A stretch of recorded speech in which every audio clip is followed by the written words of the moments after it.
Հանուն Հոր եւ Որդվո եւ Հոգվին Սրբո ամեն։ Մինչ Հիսուս շրջում էր տաճարում, հանկարծ հրեաները հավաքվեցին նրա շուրջը եւ ասացին. Եթե դու ես Քրիստոսը, մեզ համարձակ ասա, մեր հոգիները այլևս մի հանիր։ Եվ Հիսուս պատասխանում է ասելով. Ես ասում եմ, բայց դուք չեք հավատում։ Գործերը, որ ցույց են տալիս, դարձյալ չեք հավատում։ Այսօր սիրելիներ, Մայրաթոր Սուրբ Էջմիածնի հիմնադրման օրն է։ Այս շաբաթը մեր եկեղեցում կոչվում էր Արարատյան շաբաթ, որովհետև այն բոլոր իրադարձությունները, որ կատարվեցին Արարատյան դաշտավայրում, հիմքը հանդիսացան հայոց եկեղեցու հիմնադրման, մեր քրիստոնեական ճշմարիտ հավատքի հաղթանակի։ Նախ երկուշաբթին Սուրբ Հռիփսիմե տոնն էր, որտեղ Սուրբ Հռիփսիմեն ցույց տվեց իր աննահանջ հավատքը, զոհաբերվեց, բայց իր հավատքը, իր փեսային Հիսուս Քրիստոսին չդավաճանեց։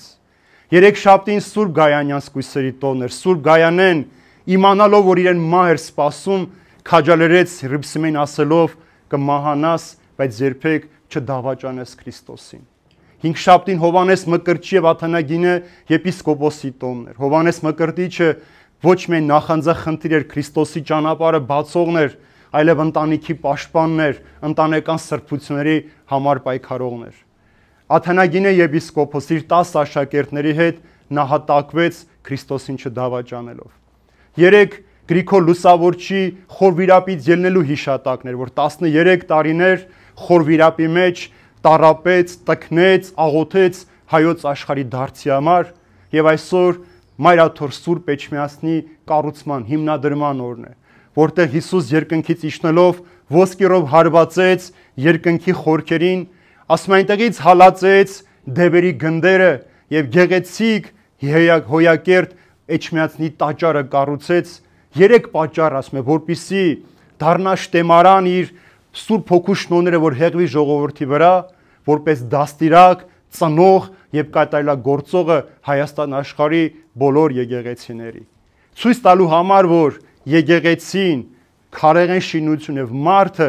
նույնն են, ինչու, որտեւ երկուսն էլ նույն հոգին են կրում։ Երկուսի մեջ էլ Աստված է պաշտվում։ Երկուսի մեջ էլ Հիսուս է իր հոր հետ բնակվում, Սուրբ Հոգով նորոգում մարդուն, որպեսզի մարդը հավիտենական կյանքը ճանաչի։ Եվ հիմա տեսեք, տաճարի Տերը Քրիստոս էր, եկել էր տաճար, բայց հրեաները, որ սպասում են Մեսիային Փրկչին, գալիս են Հիսուսին ասելով, որ բավական է մեր հոգին հանես։ Եթե դու ես Մեսիան, բացահայտ ասա մեզ, հավատանք քեզ։ Ակամայից, երբ որ այս տողերը լսում ես, մտածում ես, որ ինչ անկեղծ են այս մարդիկ, իրոք ուզում են Քրիստոսին ճանաչել, բայց այս հարցի մեջ ամենամեծ խորամանկությունը կա։ Իրենք չէին ուզում Քրիստոսին ճանաչել։ Իրենց պետք չէր, որ Հիսուս բարձրաձայն ասեր, այ ես Մեսիան եմ։ Իրենց պետք էր, որ Հիսուս ասեր, որպեսզի իրենք Հիսուսին սպանեին, որովհետև իրենք այլ Մեսիա էին սպասում։ Մենք այսօր մարդիկս ինչի համար ենք եկեղեցի գնում եւ ինչ ենք փնտրում եկեղեցում։ Հրեաները ինչու Հիսուսին ատեցին, այս նույն մարդիկ, ովքեր հարցնում էին, որովհետև Հիսուս եկավ ասեց. լավ հովիվը ես եմ, դուք խաբեբաներ եք, դուք այս ժողովրդին մոլորեցնում եք, ես եմ ճշմարիտ հովիվը։ Հիսուս ասաց, որ այս մարդիկ ավելի մաքուր ազնիվ են, քան դուք, որ օրենքներն ու պահողներն եք եւ Աստծո ժողովրդի առաջնորդներն եք, որ դուք կեղծավորներ եք, ես եմ փրկիչ այս ժողովրդի։ Այսինքն այս մարդիկ Հիսուսից գնահատանք էին փնտրում, որ Հիսուս իրենց գովեր։ Նույնը մենք ենք այսօր մտնում։ Անցյալ տարի մեկը իմ դեմ հոդված էր գրել, այսպիսի մի տող էր գրել, որ քո պատճառով շատերը եկեղեցի չեն մտնում, որովհետև դու մարդկանց մեղքերի մասին ես խոսում։ Մարդիկ գալիս են եկեղեցի, ուզում են լավ բան լսել, դու իրենց մասին իրենց մեղքերն ես հիշեցնում։ Հետո ինչ որ ծխում ենք, խմում ենք, այլ բաներ ենք անում, դու գովիր մեզ։ Տեսեք մարդու պատկերացումը, թե ինչու է ուզում ինքը եկեղեցի գնալ։ Նույն այս մարդիկ դրա համար են Հիսուսին, եթե դու ես, հերիք է մեր հոգին հանես, ասա, քեզ սպանենք, հանգստանանք։ Աշխարհի ամբողջ պատմության մեջ, երբ որ նայեք քրիստոնեության այս 2025 տարվա պատմության մեջ,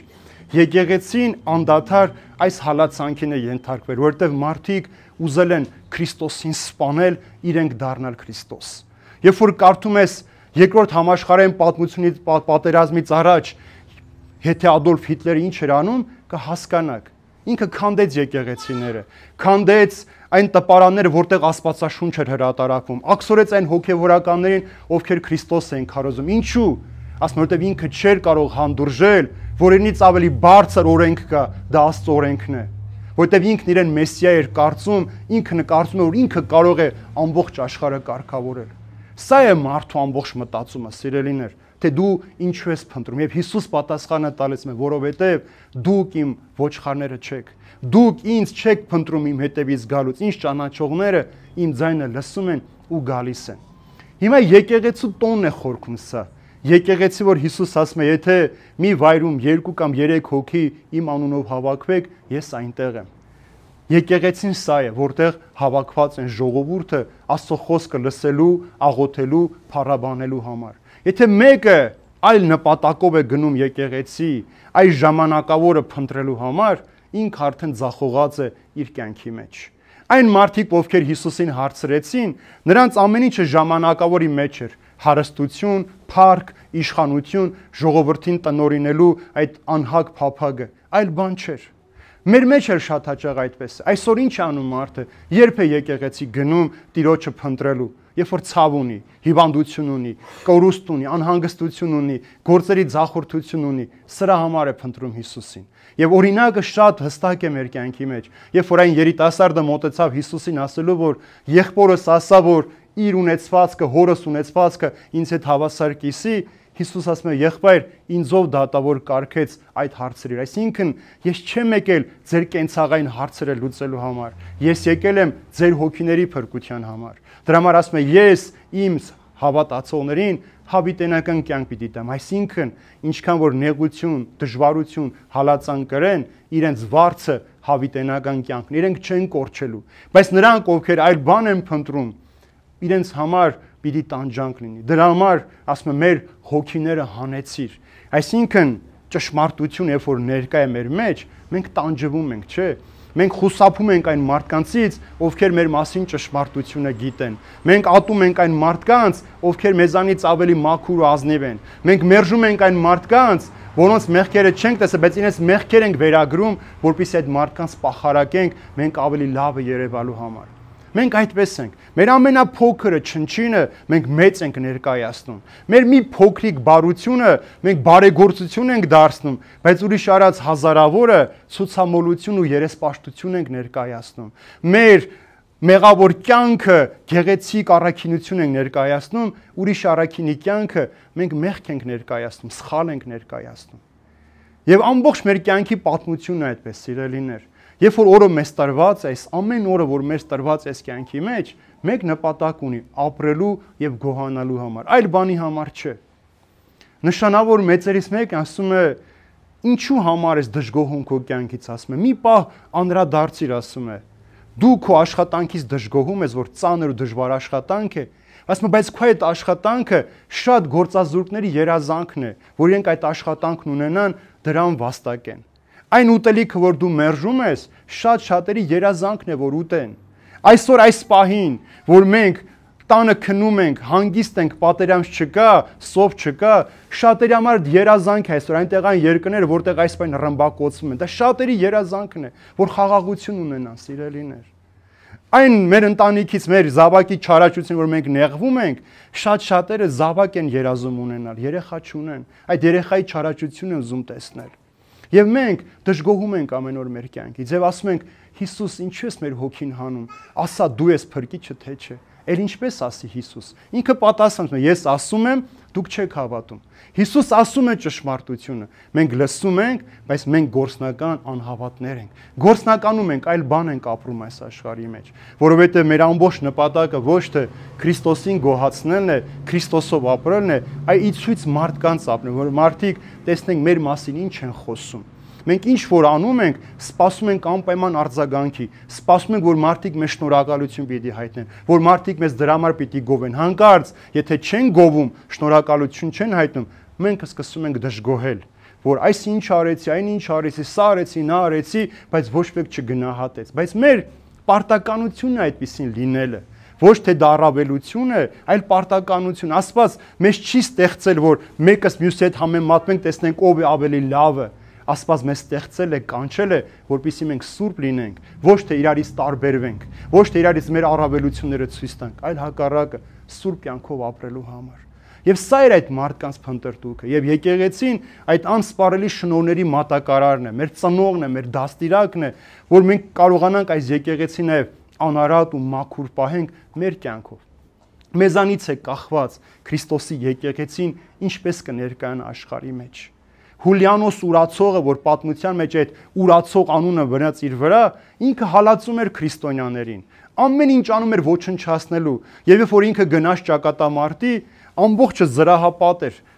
զրահ էր հագած, եւ մի փոքրիկ անցք ուներ այս հատվածում, եւ թունավորնետը ուղիղ այդտեղ մտավ։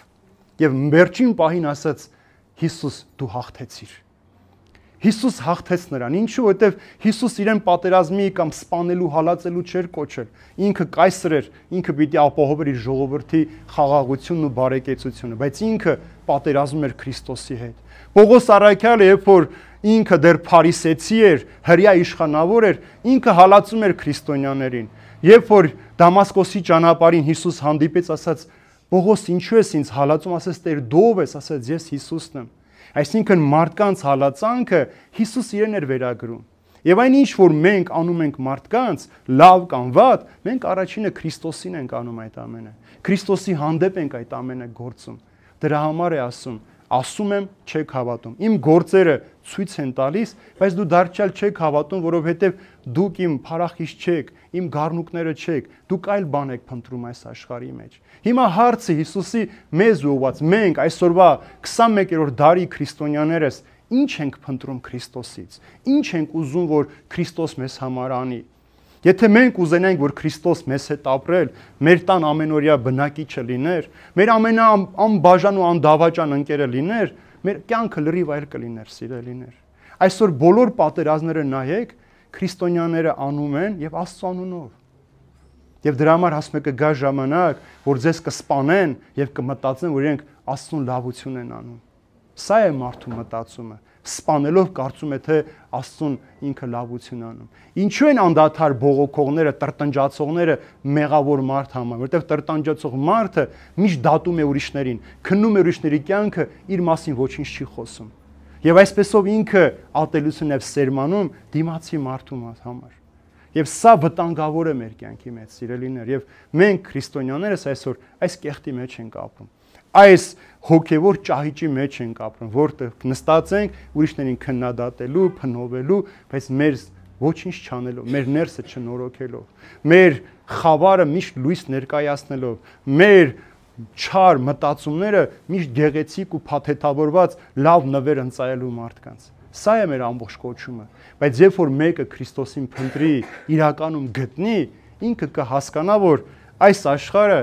այնքան երկար չէ մեզ համար, որ մենք ուրիշներով ապրենք, մենք նախ մեր համար պիտի ապրենք, մեր կյանքը Քրիստոսի համար իբրև անուշահոտ պատարակ ներկայացնելու, մեր կյանքը Քրիստոսի համար տաճար դարձնելու, որ Քրիստոս գա մեր մեջ էլ բնակվի, իր ոսկեորով մեր հոգու մեջի դժոխքի քարերն էլ քանդի, որպեսզի այն դևերը, որ մեր մեջ նստած են, այն չարը, որ իր քարերը դրել է մեր լույսերի վրա, հանգցրել է, մենք մաքրվենք եւ այդտեղից մաքուր ներկայանանք Քրիստոսին։ Եթե այսպես չարեցինք, մենք շատ երկար կյանք չենք ունենան ֆիզիկական այս աշխարհի մեջ։ Առանց այս աշխարհը արդեն ամեն օր գնում է իր վախճանին, ամեն օր մի քիչ մոտեցնում է Քրիստոսի գալուստը։ Եթե մենք հենց այս պահին, այսօր եթե ես մեռնեմ, ինչ պիտի պատասխանեմ Տիրոջը։ Չեմ կարող ասել ժամանակ չեմ ունեցել, հնարավորություն չեմ ունեցել, զբաղված էի, հոգսերս շատ էր։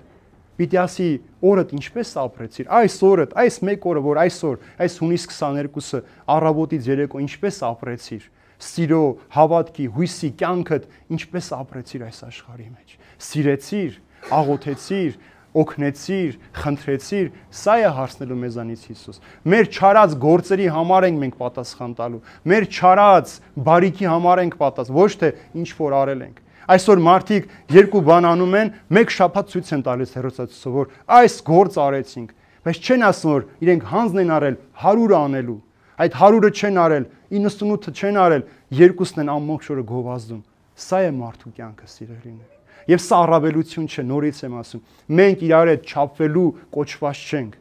Մենք սուրբ լինելու համար ենք կոչված։ Եվ Աստված դա է պահանջում, թե ես սուրբ եմ, ապա ուր է իմ պատիվը։ Ուր է Աստծո պատիվը այսօր աշխարհի մեջ։ Եվ հարցը խորքում սա էր։ Քրիստոս որ պատասխանում է, ասում եմ, չեք հավատում։ Իմ հոր անունով գործերն անում եմ, ցույց եմ տալիս, բայց դարձյալ չեք հավատում։ Ուրեմն այդ պատիվն է Հիսուս մեզանից պահանջում, որ այդ պատիվը վերականգնենք, մենք էլ Քրիստոսին իրականում կճանաչենք։ Եվ այսօրվա այդ տաճարի, որ Էջմիածին է կոչվում, որ իջավ միածին է, սա պատահականություն չէ, որ Քրիստոս իջավ ու այդ մուրճի հարվածով ցույց տվեց, որ յուրաքանչյուր մարդու կյանքի մեջ սանդարամետը կա, դժոխքը կա յուրաքանչյուր մարդու մեջ պատրաստած, եւ մարդն ինքն է պատրաստում, որ պահին որ թույլ տվեցի Հիսուս ոչ թե մուրճով, այլ իր սիրով մեր քարեղեն սիրտը փշրի, մեր ձմեռնացած հոգին ջերմություն բերի, մեր չորացած ու թափվող ծաղիկները նորից կենթանություն տա, մենք կզգանք հավիտենական կյանքը հենց այսօր, այս պահին մեր կյանքի մեջ եւ կսիրենք, անսահման կսիրենք, որովհետեւ սերը երբեք չի անհետանում, սիրելիներ։ Սերը երբեք սահմաններ չի ճանաչում, սերը երբեք իրենը չի փնտրում, սերը երբեք չի նախանձում, սերը երբեք ատելությամբ չի լցում, այլ հակառակը, ինչ որ ունի, տալիս է ավելի։ Հիսուս այսօր ավելիով տվեց մեզ եկեղեցին, իբրև դաստիարակ, իբրև ծնող, իբրև կատարելագործող, իր անսպար շնորհներով Սուրբ Հոգու առաջնորդությամբ դեպի հավիտենական կյանք գնալու համար։ Թող Տեր օրհնի բոլորիս, խաղաղության մեջ պահի, սիրելիներ, թույլ տվեք, որ Հիսուս իջնի ձեր կյանքերի մեջ, թույլ տվեք, որ ձեր մարմիններն էլ եկեղեցու պես հոգի ունենա եւ այդ հոգու մեջ Հիսուս հավիտենական թագավորը լինի։ Այժմ եւ հավիտյանս հավիտենից ամեն։